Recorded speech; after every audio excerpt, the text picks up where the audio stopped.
Let me tell you a story. So there was this boy living in a village somewhere in the middle of Africa with his friend, a baby elephant.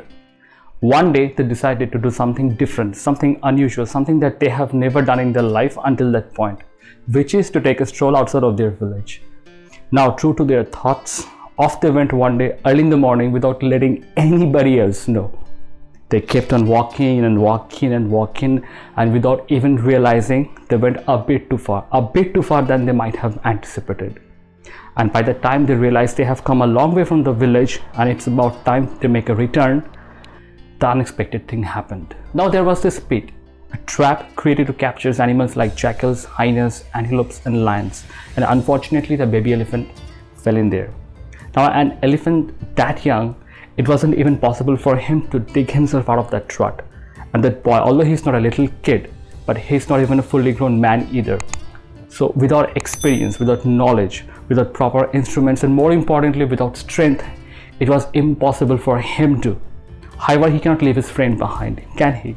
So the boy decided to wait for help to come by. Not a place that far away from civilization, chances of any help coming was very slim and far in between. They waited for long, and then soon the boy decided to take it all on himself to pull off a miracle. As it was getting dark and the sun was about to set, and there was maybe an hour or two of daylight still remaining, and after darkness they effectively become dinner for all the predators lurking around. So what did he do? He collected roots from different plants and trees around, created a rope out of it, jumped into the pit, tied his elephant to that rope, climbed back up and started pulling his friend out of that trap. He pulled with all his strength. It was a struggle, but the boy was never to give up. And after an hour of fight, he was eventually able to pull the baby elephant out of that pit. They ran as fast as they could and was just about able to make it back to the village in time. Now back in the village, you can understand there were obvious concerns. Boy's parents were tensed, and by that time everybody came to know about a boy and a baby elephant that went missing since morning. So for advice, everybody gathered in front of the village head's house. And it was at that moment that the boy and his friend, the baby elephant, appeared out of thin air. Now, as much as they were relieved, they were equally curious to know what happened. The boy told them about their ordeal throughout the day, but after a minute of silence, after a few minutes of pause, the village head said, "That's not true. I don't believe you because that's not possible." He added, A, it was not possible for a fully grown man to go that far alone and return back safely without being eaten, and B, it's not possible for 3 men to pull that elephant out of that trap without ropes and proper instruments, let alone an inexperienced kid. The boy kept on insisting, but the heads kept on rejecting it, and at the end they wanted him and asked him to show a demo. So there was a dry well in the village of similar dimensions as that of the trap back in the jungle. They gently lowered that elephant in there and asked the boy to pull him out. This time they gave him proper ropes and not something that's made up of tree roots. But you know what? Even after 2 hours of struggle, the boy couldn't do it. He wasn't able to pull his friend out of that well this time. His body gave up and eventually he gave up. Everybody thought that was probably a story, and they went back to their houses for dinner. The village head came back to the boy and told him never to set a foot outside of the village without his parents and never to lie ever again. Now, what just happened? Why was the boy not able to do something in the village with proper instruments that he was able to do back in the jungle without it? The answer to that lies in his mindset, the different state of his mind at different point in time. Back in the village, there was no one, absolutely no one telling him that it was not possible and he cannot do it. His mind was not fed with negative information, negative thoughts, conventional wisdom and orthodox stuff. That's why he went out of the box to do and achieve something that he believed was possible.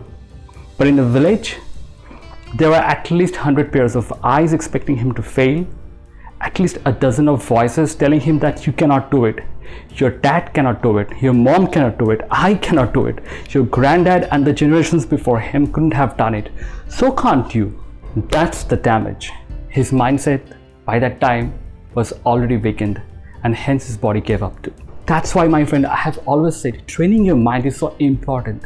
You have got to train your mind like the way you train your biceps, your pecs, your glutes, your hamstrings. It is the most important muscle of your body. And that's why you have to condition it, you have to program it, you have to train it, you have to talk to it consciously. Tell it that if something needs to be done, something has to be done, and something can be done. If you have to wake up at 6 a.m. in the morning, the preparation for that starts the night before. You have to tell your mind, you have to tell yourself to go to bed at 10 so that you can sleep for at least 8 hours and wake up at 6 a.m. the next morning. And you have to keep on doing it unless and until it becomes your habit and you don't have to depend on any alarm anymore. And if you're looking for somebody to motivate you, that's not gonna happen. You can draw inspiration from somebody else, but motivation, it has to come from within. I mean, get it straight. Why would somebody even care to motivate you? What's the big deal in it for them? Unless and until you have commercialized it, you're paying you have hired a coach or a trainer to motivate you or tell you what's the rights and what's the wrongs. If that's not the case, why would somebody even bother to motivate you? So yes, you have to be self-motivated. And about those words, those fancy words like passions and all, in my opinion, they're overrated and they're completely blown out of proportion by people all over the internet. They come with an expiry date, and once the fire in your belly is gone, passion will fly out of the window. You will understand the day that happens. You'll understand what I'm trying to say. So there has to be a real purpose, a real need to implement that, because purpose and need will easily outlive passion and motivation. I can be passionate about traveling, but unless and until I'm willing enough to constantly put effort and travel and leave the comfort of my home, I'm not a traveler. You can be passionate about six-pack abs, but if you don't really need it, you don't have to go for it. A flat stomach is more than just enough. You will look equally good in whatever you wear. Hence, you see, a right mindset is so important because it means half of the job is already done. The other half is the execution and the implementation part. Not easy though, but still at the end of the day, it's only half of the job. Sachin Tendulkar didn't score all those runs just because his family made the sacrifices. We all know the story. Or just because his coach motivated him to do the right things. Because all those things were off the pitch, but on the pitch in between 22 yards, it was all him. His determination, the need to go. LeBron James is not the number one player in NBA just because somebody else is motivating him to become number one in NBA. No, it doesn't happen like that. He's what he is just because he has the dedication, the discipline, the hunger for it, and he's doing all the hard yards. That's why he's number one.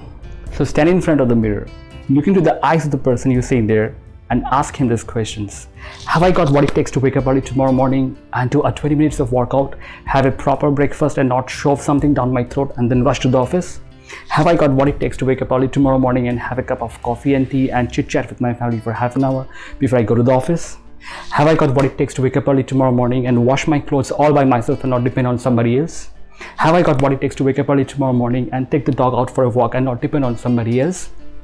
Have I got what it takes to wake up early tomorrow morning and finish all the unfinished businesses that I have always wanted to do but cannot do it because I'm so busy throughout the day? Something like piano classes, finishing my guitar classes, learning something new, some new languages, or something like cooking, dancing, reading.